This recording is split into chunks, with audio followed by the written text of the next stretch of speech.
Hello, it is time for yet another art showcase video. This time, I'll be going over some fan designs for Murmur enemies that I thought would be cool in the labs or in future expansions into the Void. For descriptions, these are all more focused around how I imagine them working in-game and less what their direct inspiration was, since their inspiration was primarily just the Murmur and Void stuff already in-game. And I was trying to design creatures that fit with their design language, though whether or not I succeeded at that is a bit iffy. First, we'll start with the consumed Arcocanid. For these first three, I thought of the few non-Murmur enemies in the labs being consumed by the influence of the Void and becoming fully Murmur-ized, and the Arcocanid came first. I immediately landed on the idea of finger teeth, and liked it so much it kicked off the inspiration to do the next two enemies as well. The general idea for these was the idea that the Murmur enemies were all fairly modular and constructed of building blocks that the Indifference was already using in other enemies. Thus, with the exception of the head, which was unique, I thought it would make sense to sort of string together other existing pieces of Murmur enemies into a new, unique one. Sort of like the Indifference has a box of Legos and was constructing nightmares out of its palette based on its limited understanding of our reality.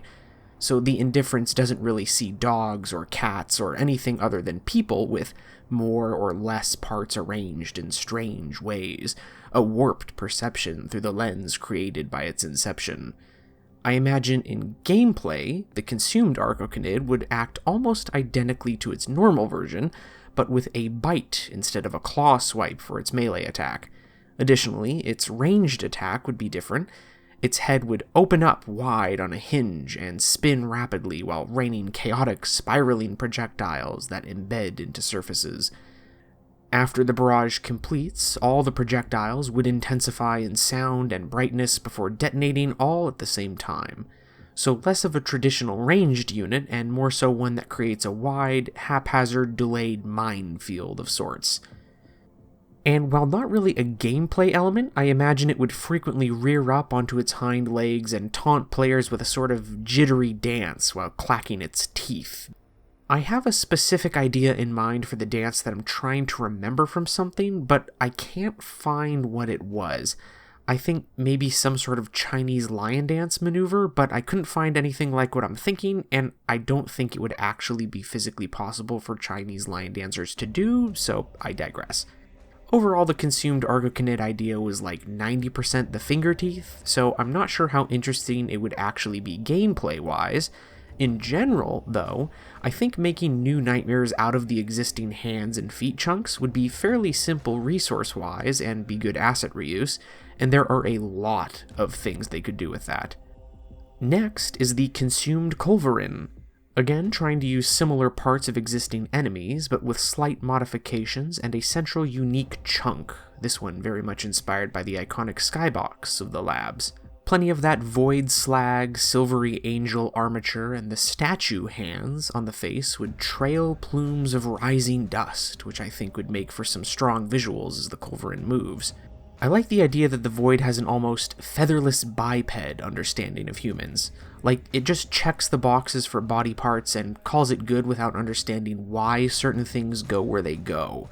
Again, not really understanding the broader scale of existence beyond what it learned from its first contact with Albrecht. I imagine this guy working, again, fairly similar to its base component, but with some slight twists. Rather than its normal attack, it would fire large, slow-moving projectiles. Think like a rounded arcoplasmor shot, slowed down to like 20%. So less of a direct damage dealer and more of an enemy that clogs the area with a swarm of obstacles. Rather than the vitriol containers on its arms, it instead would have murmur eyes on its shoulders, which would also track players as they moved.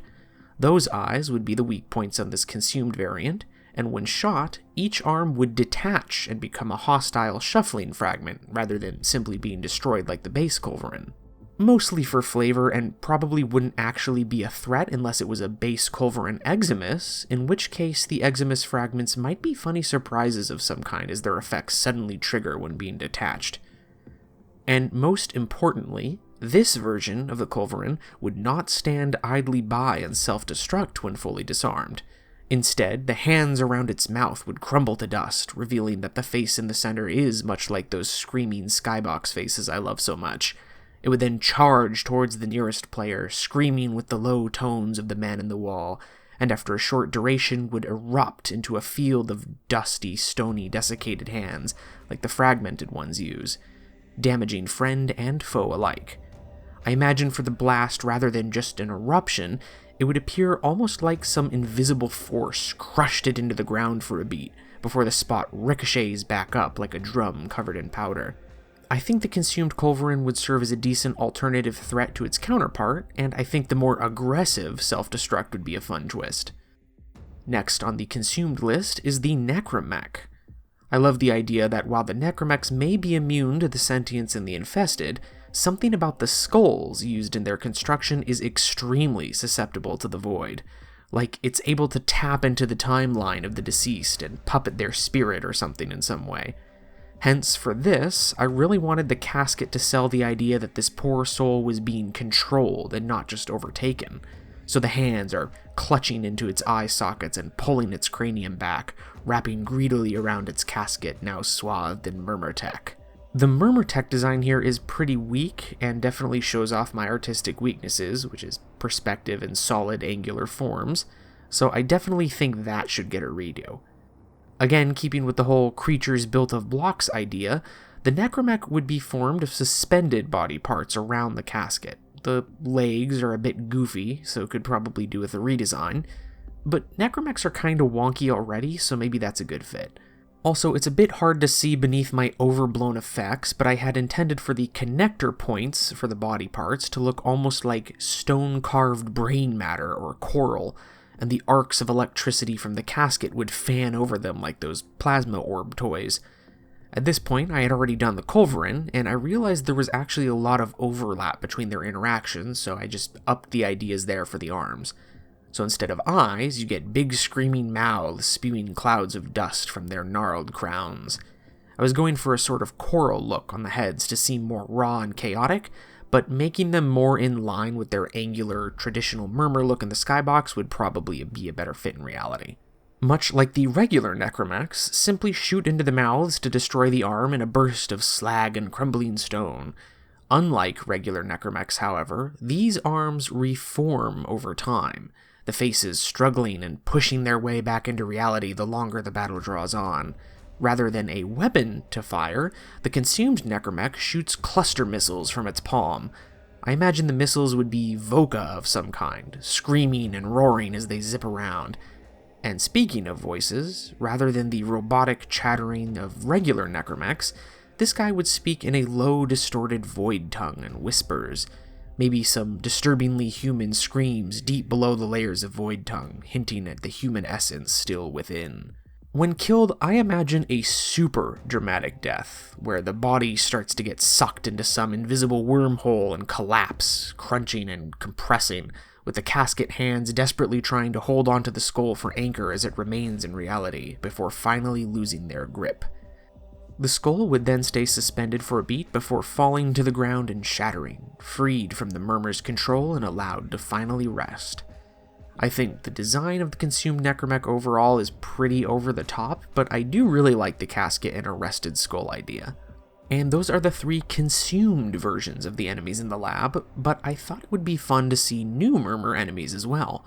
First is the Jubilant Castigator. I think Warframe suffers from a lack of bone wheel enemies, and this bad boy would fill that niche. I can't remember what the inspiration for this actually was, but I think I ended up subconsciously drawing from the wheel-type enemies from Okami first because of their focus on body parts, and then the idea of a bone wheel-type enemy just came up second. A simple wheel gripped by jittery, shaky hands, constantly adjusting their grip, sprouting from a carved, mocking facade in the center. Within the mouth, a single eye of the Murmur that serves as its weak point, and would remain at static orientation to the world while the rest of the creature spins.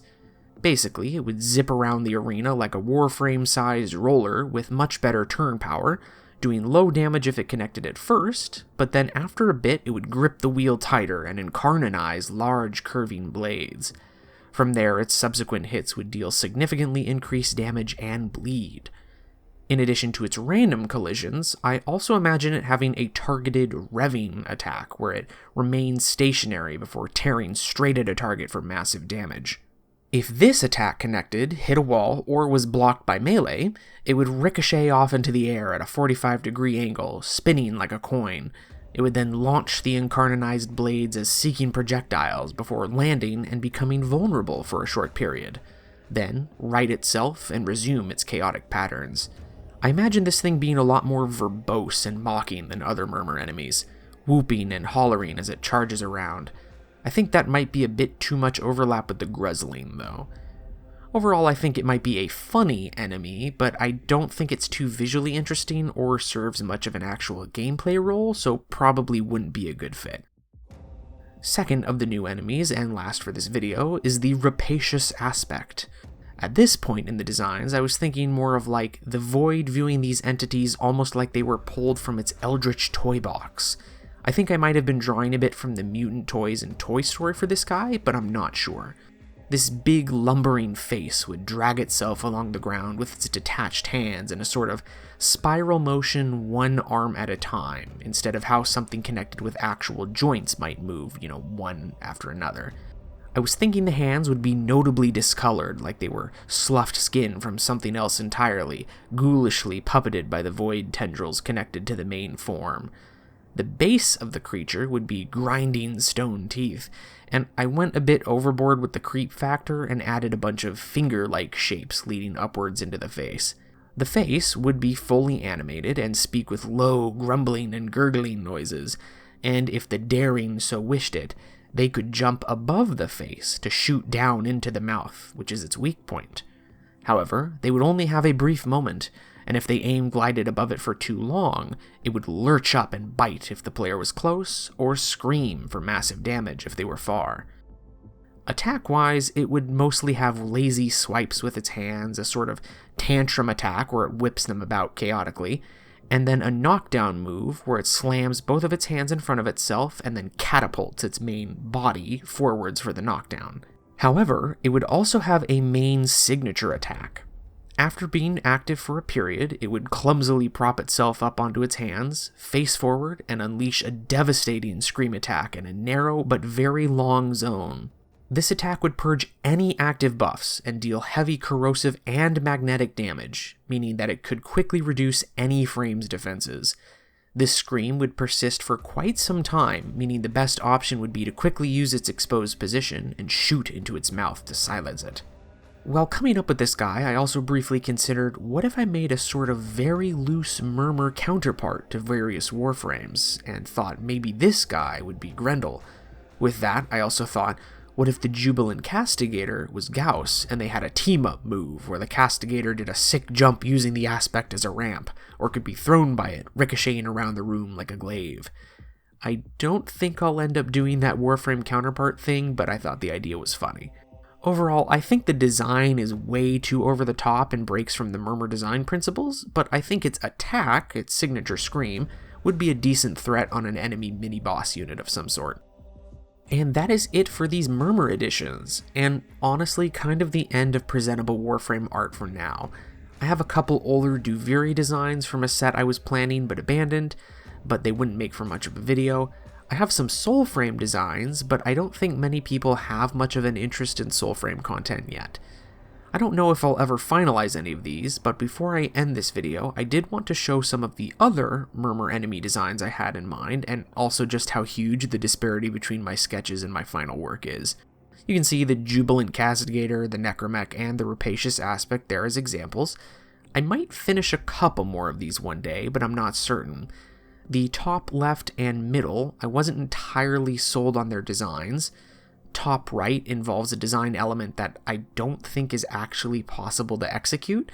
Its top half is a 4th dimensional 120 cell, like how the hell. Middle left, I redesigned to be less like my Requiem horrors and more Murmur-ized, but the new design is way beyond my current perspective ability. Middle right is actually a goofy joke idea I had for a blade and whip Murmur weapon, and bottom right I like a lot, but I couldn't really do a good execution of its main body, again due to my perspective weakness at the moment.